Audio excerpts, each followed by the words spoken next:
Grande.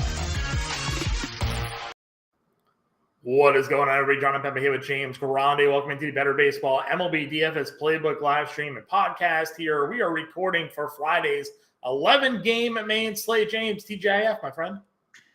TGIF indeed, 11-game slate. A very interesting one at that. Some decent pitching options, but a lot of them in really tough spots.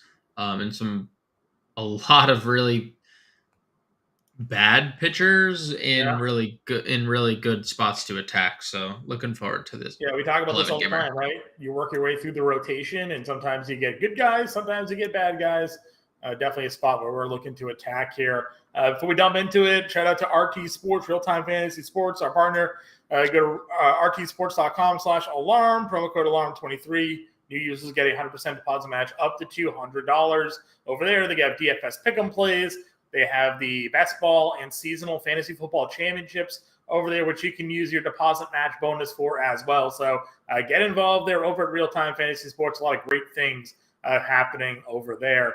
That said, James, let's dive into this slate. Waste no more time. Like we said, we got 11 games to talk about here on the Friday slate. If we're looking at Las Vegas, talk to me, friend. What's the happening over there? Biggest favorite on the board, Aaron Nola and the Philadelphia Phillies, -225. No surprise, Yordan Alvarez opposing them. That's the only notable money line we have. In terms of over-unders, 9 implied runs in Yankees Houston, 9 implied runs in KC Philly, 9 implied runs in Mets Orioles, 10 implied runs in Toronto Boston, and 9.5 implied in Colorado St. Louis. I'm surprised to see the under favored in that Colorado St. Louis game, considering it's, drumroll please, Chris Flexen versus Adam Wainwright. So 9.5 implied runs in that one is a very interesting number to see. When was the last time we saw Chris Flexen make a start? He actually just made a couple starts.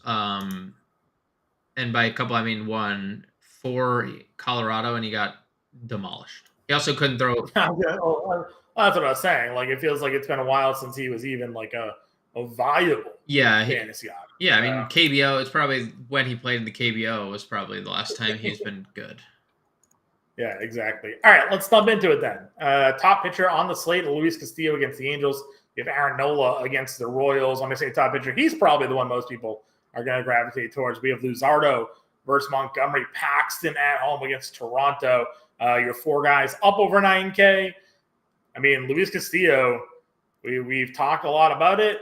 He's coming off a really good start against Arizona, coming off a decent start against Minnesota, 2 opponents.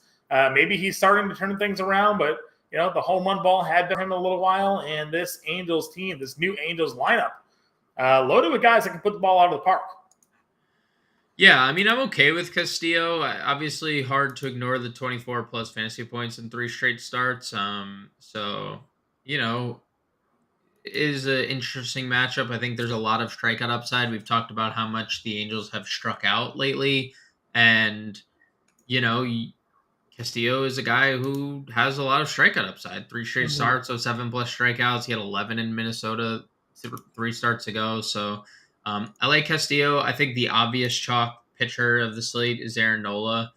Despite not pitching well this year and despite being very disappointing in fantasy overall, he's had a massive ceiling at times. Like, he's gone for 40 fantasy points twice. He's gone for 30-plus fantasy points 4 times this year. So despite getting shelled by Pittsburgh and getting shelled by Miami and teams that he just shouldn't be hit by at times, he has been. And he also, the numbers are kind of skewed because at the start of the year, he faced Murderer's Row in the first 7 starts or whatever. He had a really tough go and started to pitch well and then kind of derailed again against Pittsburgh. I expect Nola's ownership. He's definitely had some.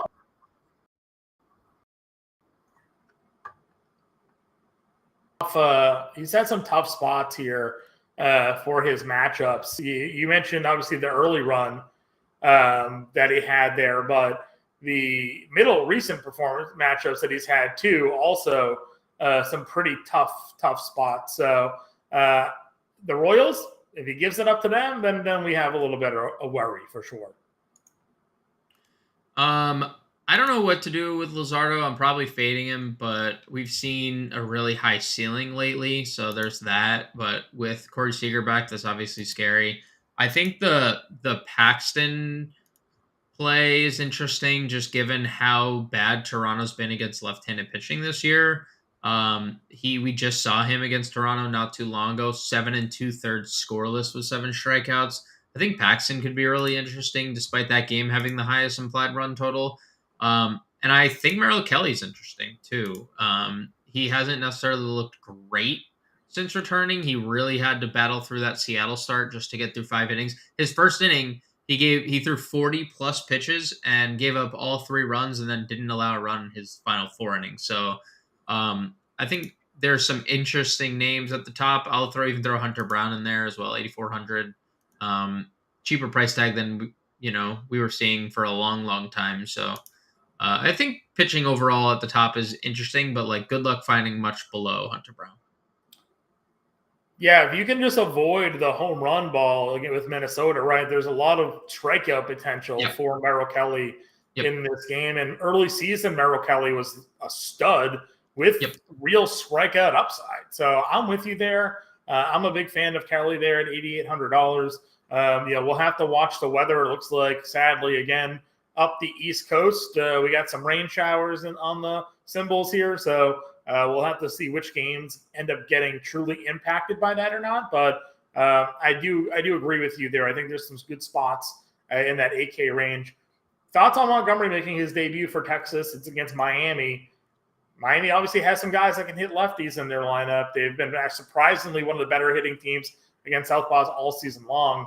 Is that a fade for you at 8,100? I don't know. It's not. Miami definitely got better against lefties too, adding Berger and Bell. Right, those are 2 guys that have hit lefties pretty well. If I were to play anyone in this range, probably is Reed Detmers. Slightly above Montgomery. I think he has a little higher strikeout ceiling, and Seattle's offense has been pretty bad, but mild interest in both those guys. Okay. I got to ask you about your guy, Logan Allen. Obviously not his best outing against the White Sox last time around. Goes up against them again. You mentioned no Jake Berger this time around for them. So there's one power bat against lefties out. Now they still have Robert, still have Eloy. Any interest here with our guy Allen? Yeah, I mean, both had Thursday's game off. Neither were in the lineup, so have to assume they're back in the lineup on Friday. I think he's in play. Even through that start, he struggled. He still, you love to see the 6 innings. The start before he struggled, 7 innings. So he's starting to figure it out and starting to get deeper into games, and that was the issue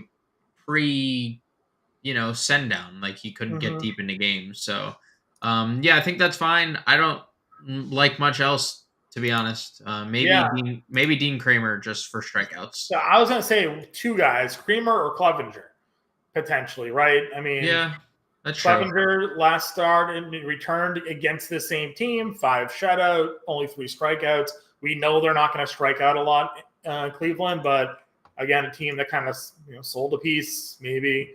Clevenger there, and then Kramer against the Mets, again, a team that some of their young guys maybe come around for them, but a team largely better against lefties and righties. But I agree with you. This is going to be probably a top-heavy pitching lineup build for us here when it comes to it. All right, let's move on over to the hitting position here. Talk to me about some of your favorite spend-ups tonight, because as you said, it's 11 games, and about half the slate we hate. So obviously there's plenty of hitters to target. Yeah, I mean, I think first and foremost, Houston is going to be an incredibly popular stack going up against Luis Severino. Yeah. So right off the bat, Altuve 55, Bregman 53. I think both those guys are as elite as it gets in the infield. Doesn't matter the split right now. Severino's bad against literally everybody. So Both those guys I'm really interested in. I like Nolan Arenado. He's hit righties really well. He gets the Kurtz Flexen matchup. I know he's been struggling a lot, but he's actually probably been their best hitter this year. I would say he's been better than Goldschmidt by a pretty wide margin, and he's been their best run producer as well. So I like Arenado. Going down a little bit, I like Josh Jung at 47. Even further down a little bit more, Ryan McMahon has been on a tear, and he gets the Wainwright matchup. I'm okay attacking Wainwright with anybody that has a pulse. I've been very consistent about that. He's been terrible, and I don't know what to do because I want to play Philly. John, I was gonna say we have first base eligible Bryce Harper on the slate, which he should be because he can't throw and he's only playing first if he's not DHing. So like I agree with this move. I just don't know what to do with them because like we're paying a premium for Bryce and he's not hitting for power.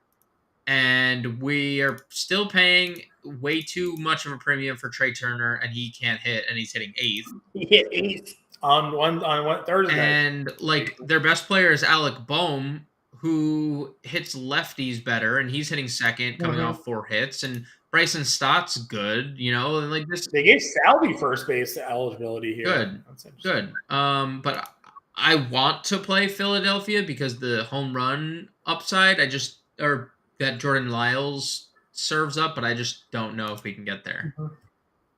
Sure. Josh Naylor here day-to-day still for Cleveland, so even more so if that lineup is missing some big pieces to it, right? Yeah, like Naylor, Cleveland a bit more appealing here.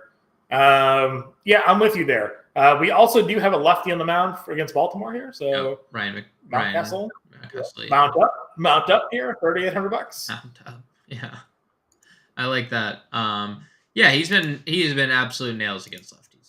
Nothing else to say. I mean, he's been nails. I mean, even when Kikuchi basically, shut him down, he still had 2 hits in that game, so. He had 4 for 4 on Thursday. That wasn't on the main slate, but holy cow, is he locked the heck in right now? Holy smokes! They must have heard because I've heard from a lot of like Orioles fans that there's no reason to get Mountcastle in unless he's facing a lefty, and I think they've realized he's like taking that to heart. Because what else have they got to do? Right. Like you let them figure out how to hit righties for the sake of your franchise. Right. So I'm with you there. Anybody else of note? I mean, we have Darvish facing the Dodgers. That doesn't really scare me off of the Dodgers. So. No. You mentioned Houston already. Is there any other top guys interesting for you, or is there maybe a core value play that you're keying in on in the infield? Yeah, I mean, I'm gonna probably go back to the well on Milwaukee here and look at Bryce Terang, $3,000 at second base, homered on Thursday, and has now been like significantly better of late. Had his 3rd multi-hit game on Thursday in his last 5. He was hitting 300 going into Thursday's game over his last 10. And Quinn Priester just looks terrible as a starting pitcher.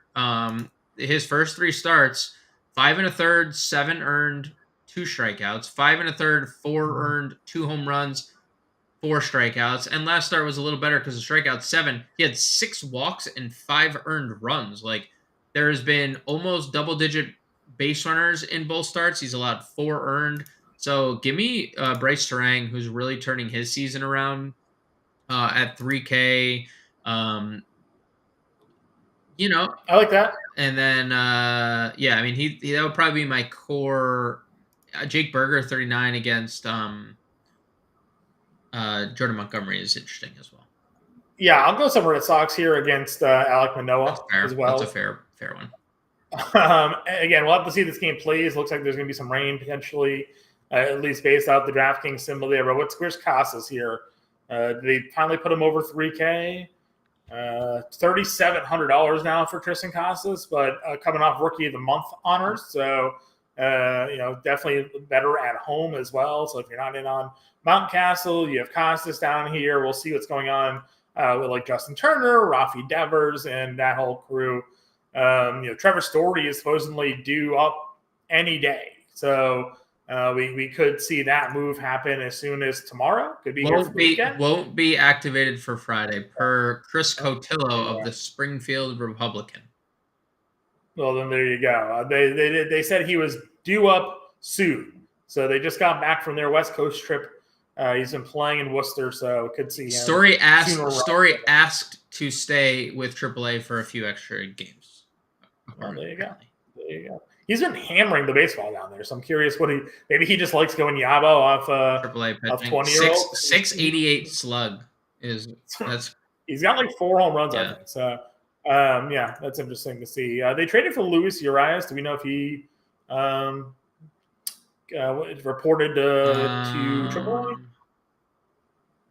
It's unclear whether the Red Sox plan on keeping Urias in the minors or adding him to their MLB bench. So we'll find out. We will find out. Berger's 39 against Montgomery if you're not going there as well. That's a guy that we're pretty core keyed in on for sure. So, all right, let's move on then to the outfield. Talk to me about your top outfielders.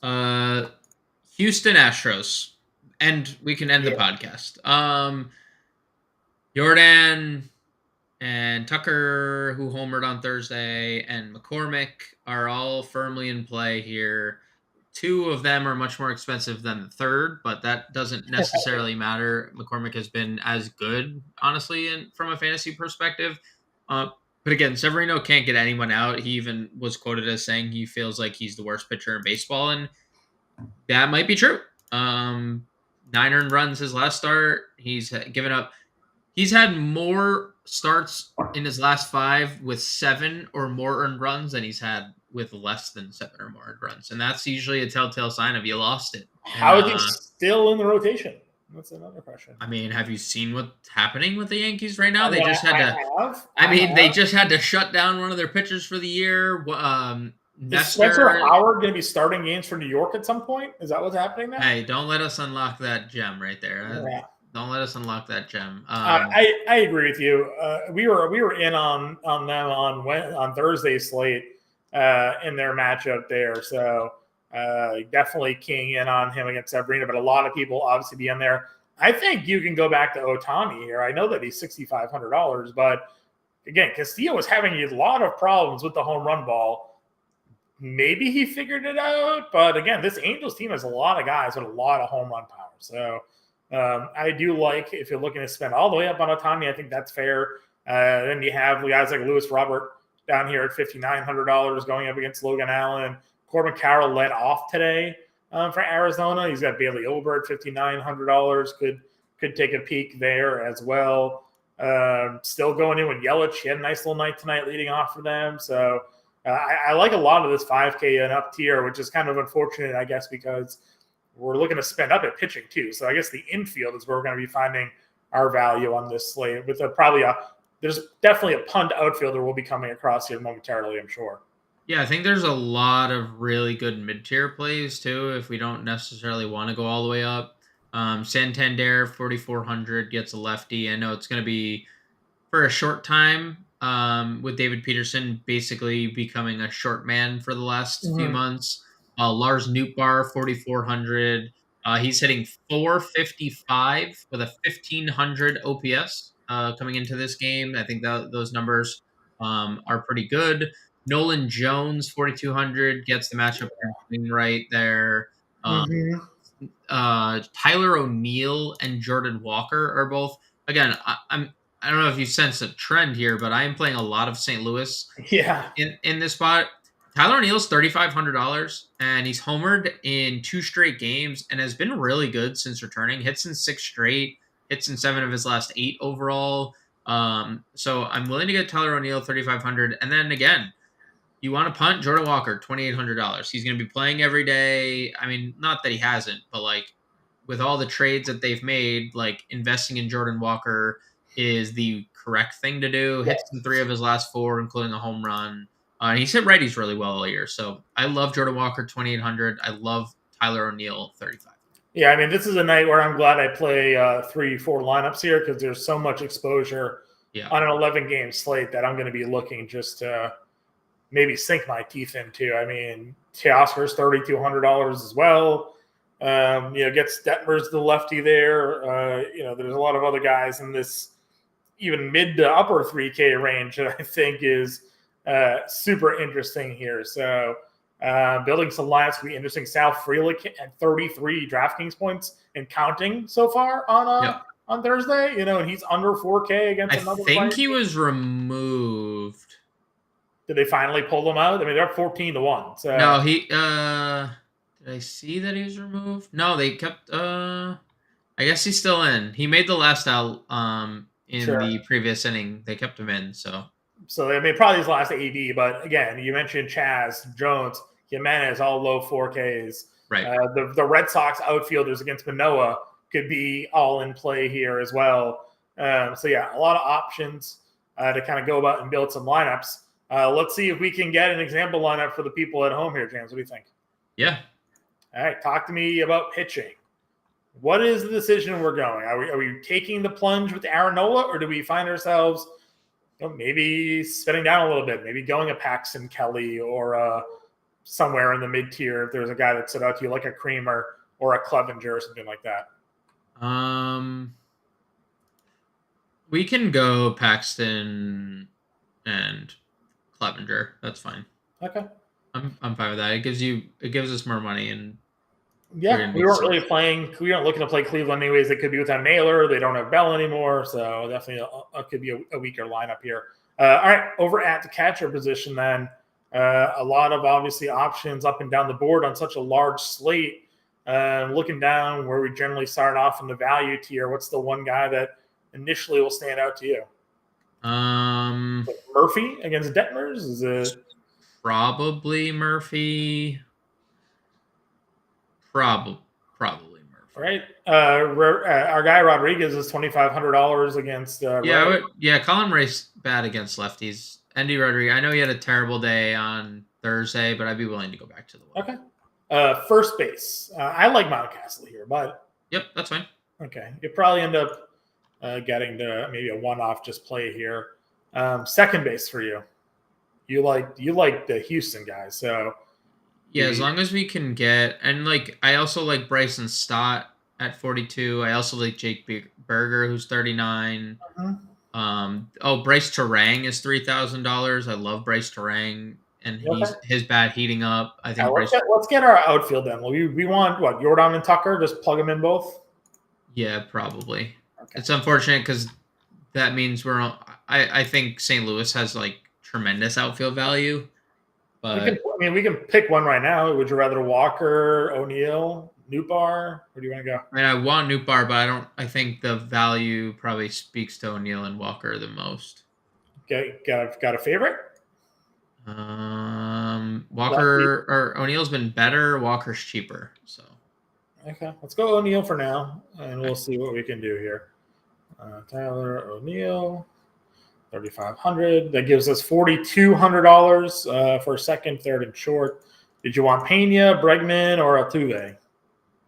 Go Bregman, and then we could spend down at second to Terang, and then see what affords us at shortstop. Terang. That gives us a $4,300 shortstop, which is $4,100 shortstop. It's not the best. Not a ton there. All right, let's go Pena now. Let's go Pena at short. Where is he? There he is. 45. $5,100 gives us Devers. One off Devers play. Yeah, I mean, you said you like Boston against Manoah, and I have no problems. Yeah, no problems with that. Yeah, because Bregman was 53. All right. So that's an example lineup for everybody here. We got Paxton, Clevenger, Andy Rodriguez, Brian Mountcastle, one-off play, Bryce Terang, a little one-off, and Devers, a one-off. But that's because we're spending up, man. We're spending up for Alvarez, Tucker, Pena, Tyler O'Neill, and then Paxton and Clevenger up there at the top. 11 games, big slate for everybody. We'll have the playbook out. We'll be in the Discord. Find us on Twitter. Of course, James and I will be back live 5 p.m. Eastern time to break down the slate for everybody. So if you have any questions, stay tuned, stay with us, and we will talk to you guys later.